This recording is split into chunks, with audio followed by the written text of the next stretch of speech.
Welcome back. Hope you've had a good week since we last posted a video. As you can see, I'm down in the paddock. This is the middle paddock and it's the second last paddock I've got to do with the Yeomans Plow, and I've just set up the tripod with the laser level on it.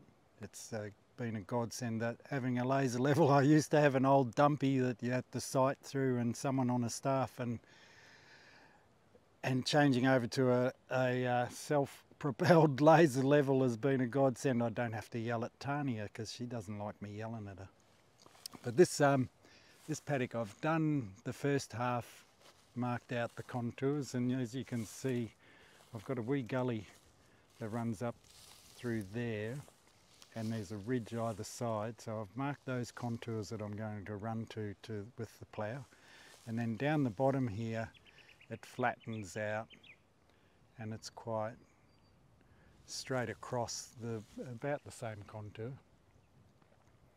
And then down the bottom we've got a flat area which holds a fair bit of water, which I'm actually going to try and use the plough to direct water away from holding it in those areas to another area where it can run away to the creek. So I'll do a combination of a few different videos with using the laser level and using the plough, and then I've got about 14 different seeds of grasses and forbs to plant. Hopefully we get some follow-up rains. We're very dry at the moment, as you can see. Since the middle of July we've had about 5 or 6 mils since the middle of July. The middle of July we got about 23 mils in one event, so hopefully we get some more rain and we can see some germination come through.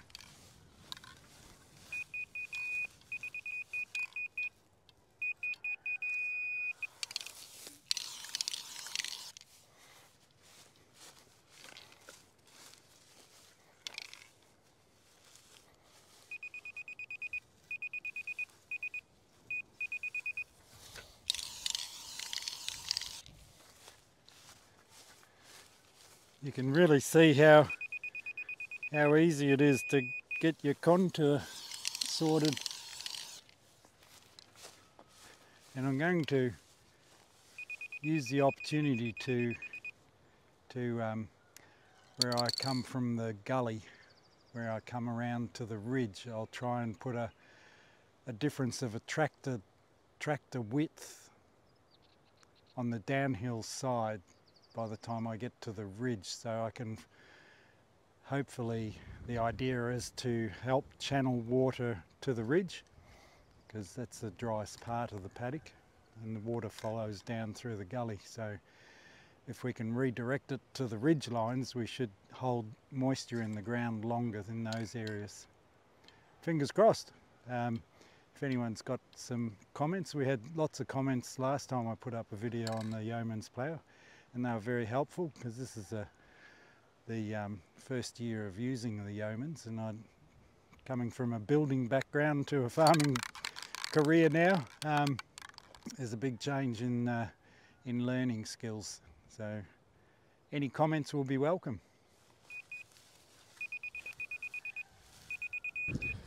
It's taken me a pass to set up the plough at the right depth.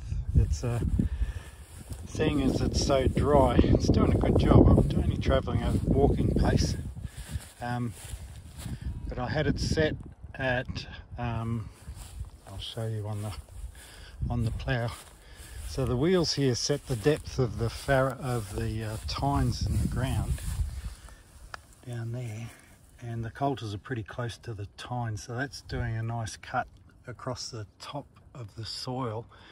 But you adjust it using this little contraption here on the wheel, and I had it at 2 notches and I was travelling fairly easily, so I dropped it down to 4, and I found that it was pulling the tractor up a fair bit, so I'll keep it at 3 for now. But as you can see, it cuts a really nice neat line, and as I said earlier, we'll go along, just walk along with a bucket and seed and drop seed down in the farrow lines. Not every run, but quite a few of them. but as you can see, I'm steadying on the contour, and as long as it's within cooee, it's not going to be exact every time. That's the main purpose of it, so to aerate the soil and to direct flow of water across the paddock. So instead of water flowing quite easily across the paddock, it's got these mini swales, I suppose you call them, across the paddock that slows down the flow, and with the soil being loosened underneath, keeps the top soil quite intact, but underneath it just explodes the soil, so it's nice and fibrous, or nice and pliable, whereas before you can't even get a shovel in some of this ground. So I'll continue with this.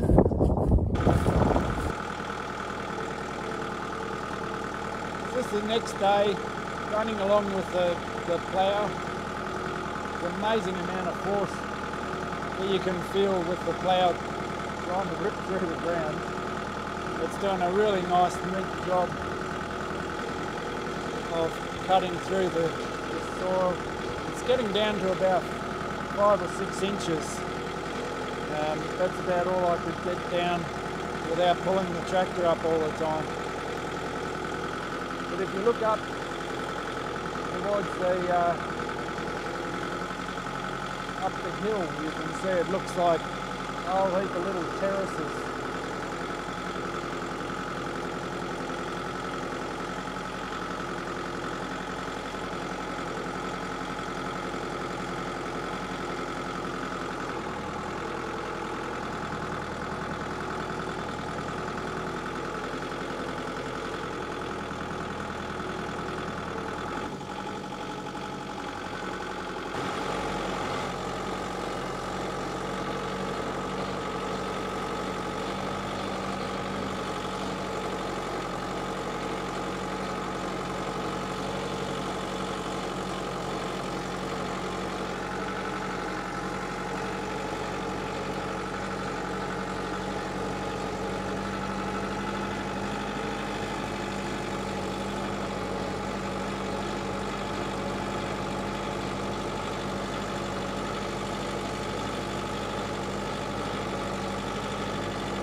This is the seed mix that I'm going to use, which is about, it's probably around about 30 kilos of seed. So it's not a huge amount. I'm not doing the whole paddock with a drill. I'm just running this by hand into the plough lines from the Yeomans Plow.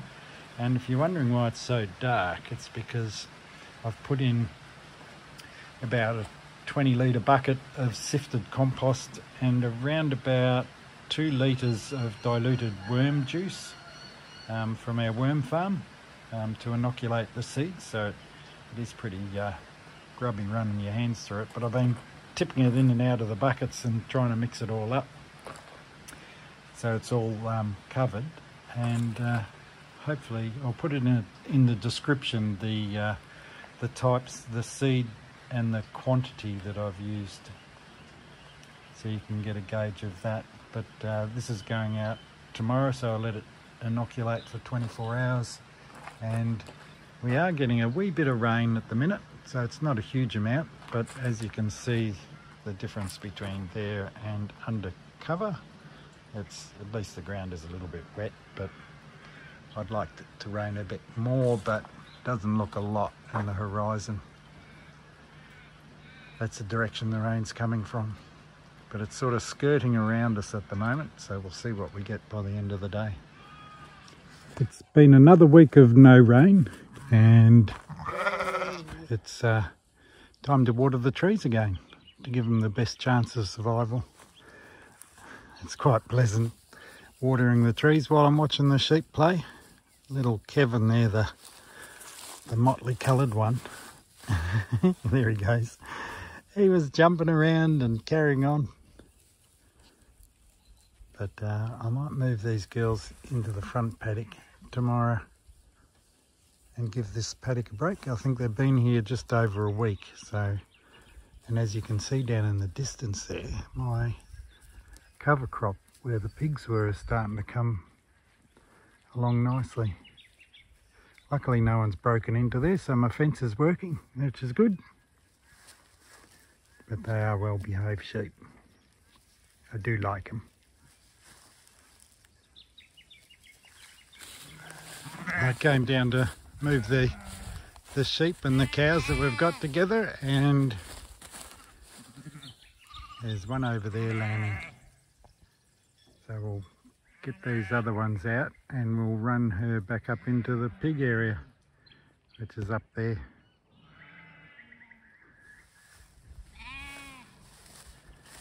Look at all those lambs.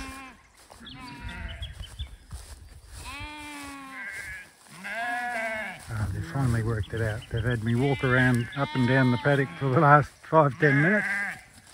Where are you going, girls? No, maybe not worked it out too clever. They're not very clever sheep.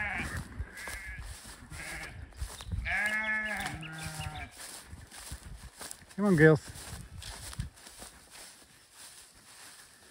Now they're working it out.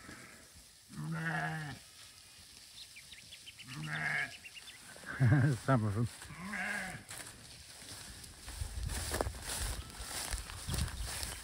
Where are you going, little ones? Go on. Go on. It's like herding cats. Come on, bubbies. Where are you going? That's the way. Look at them all.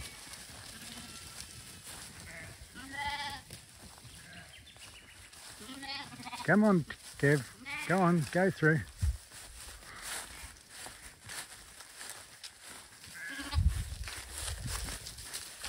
There's always a few left. Come on, up against the fence and then go through the gate. That's it. Don't run off, Kev. Wrong way.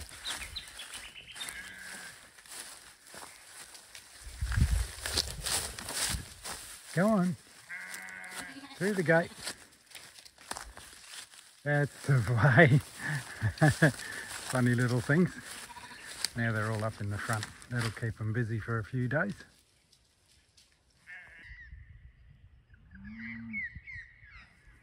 The neighbours have put a bull in with his herd. He's a big Angus bull. You can see him there in the foreground. And Tex is up here on the fence line, and they were making a big racket before. I'm sorry I missed taking a video of it. It was bellowing, big bellowing. Tex is all frothy at the mouth. Lucky there's 2 electric fences in between them. The Angus bull walked up and down the fence line for about 2 hours yesterday, bellowing.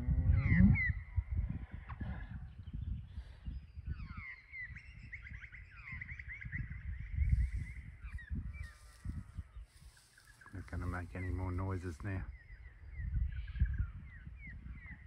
Tex and the 4 girls getting a change of paddock, but they've like the laneway, and I'll let them have a graze down the laneway, which has got some nice clover along the edges of it. and they'll find their way into the paddock. Hopefully they don't do any damage to my poplar trees, which aren't really out in leaf yet, so they shouldn't give it too much of a hard time. That symbol's looking really nice still. Spells us fitting into the herd nicely. And oh, that's spring rain. And good old Tex.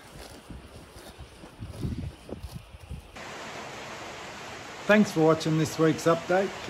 Hope you have a good week, and just to give you a bit of an update on what's going to come in the future is I'll do a video on these guys, which is 30 meat birds that we picked up just yesterday, and we'll do a video of those guys from start to completion. So, but that'll be about 10 to 12 weeks away.